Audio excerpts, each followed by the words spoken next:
عامل نے علاج کے لیے کالے بکرے کی سیری، پرانی قبر سے مردے کا ڈھانچہ اور دیگر چیزیں منگوائی اور گھر کے بچوں کو گھر سے دور کرنے کے لیے کہا۔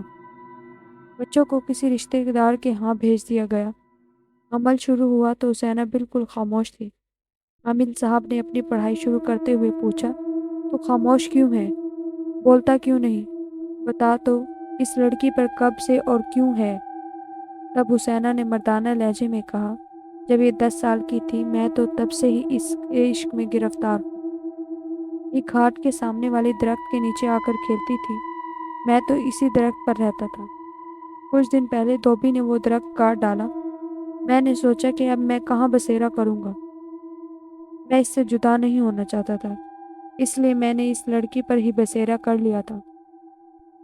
دیکھ، یہ لڑکی مسلمان ہے اور تم کافر، تم اس کا پیچھا چھوڑ دو۔ اس بات پر حسینہ نے عامل صاحب کو ایسی نظروں سے دیکھا کہ سخت سردی میں بھی عامل کو پسینہ آ گیا۔ وہ حسینہ کے باپ سے مخاطب ہوا، دیکھو اس پر جو شے ہے وہ بہت ضدی ہے، وہ اس کو چھوڑنا نہیں چاہتی۔ میرا مشورہ ہے کہ لڑکی کو اس کے حال پر چھوڑ دو۔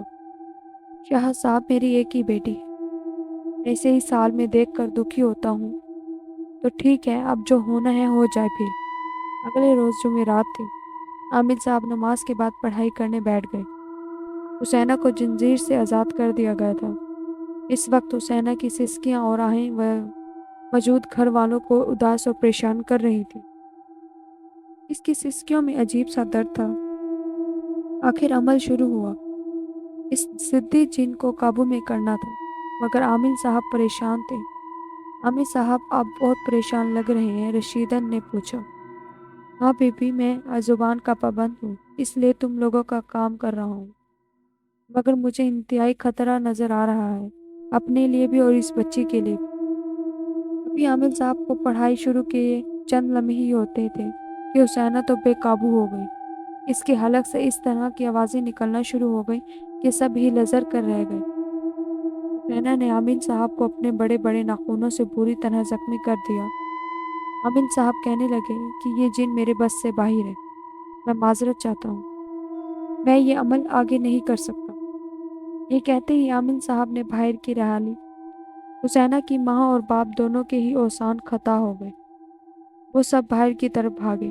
حسینہ چیختی چلاتی ہوئی دھوبی گھاٹ کی طرف بھاگی۔ باپ اور دادی نے اس کو پکڑنے کی کوشش کی، مگر وہ گھاٹ کی طرف دوڑتی ہوئی ایک دھوبی کی جلتی ہوئی بھٹی میں کود گئی۔ ماں، دادی اور باپ نے یہ منظر دیکھا تو وہ لوگ دہل کر رہ گئے اور حسینہ چند منٹوں میں ہی جل کر کوئلہ ہو گئی۔ جب اسے بھٹی سے نکالا گیا تو اس کی سانسیں ابھی بھی چل رہی تھیں۔ اس نے اکڑتی سانسوں کے درمیان اپنی دادی سے مردانہ آواز میں کہا، میں نے منع کیا تھا نا، اس طرح مت کرو، میں حسینہ کو بہت چاہتا ہوں، میں اس کو کبھی نقصان نہیں پہنچاتا، ہمیشہ خوش رکھتا ہوں، مگر تم لوگوں کی ضد نے اس کا یہی انجام کیا ہے۔ یہ کہہ کر حسینہ کی گردن ایک طرف کو لڑک گئی۔ اس دوران تمام علاقے والے جمع ہو چکے تھے۔ جب میری نانی کو اس بات کا پتہ چلا تو وہ بھی وہاں آ گئی۔ رشیدن اور حسینہ کے ماں باپ کا برا حال تھا، جو ان بچے کی موت پر انہیں قرار نہیں آ رہا تھا۔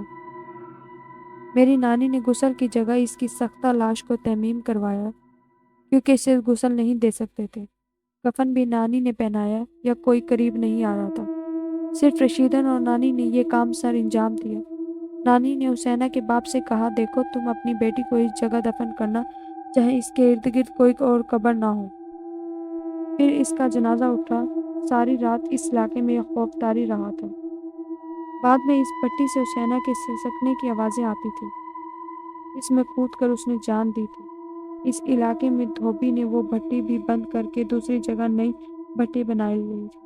مغرب کے بعد گھاٹ پر ویرانی چھا جاتی تھی اور وہاں عجیب و غریب چیخو پکار مچ جاتی تھی۔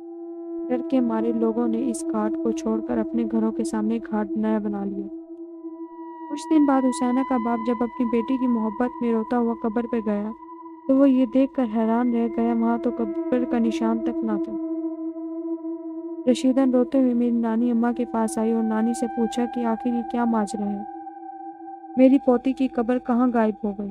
نانی نے حساب کتاب کر کے بتایا کہ وہ ضدی جن اس کو لے گئے ہیں۔ اب تم لوگوں کو نہ تو اس کی قبر ڈھونڈنے کی کوئی ضرورت ہے اور نہ اب اس کے لیے کوئی پڑھائی وغیرہ کرو۔ وقت گزرتا گیا، چند سال بعد دھوبی کارڈ ختم ہو گیا۔ دھوبی بھی ادھر سے چلے گئے۔ نانی اور نانا کے انتقال کے بعد ماموں نے بھی وہ گھر بیچ دیا۔ یہ واقعی سنانے کے بعد نانی ہم سب بچوں کو تاکید کیا کرتی تھی کہ سب نماز کی پابندی کیا کرو، باوضو رہا کرو، قرآن پاک کو دل لگا کر پڑھا کرو اور پاک صاف رہا کرو۔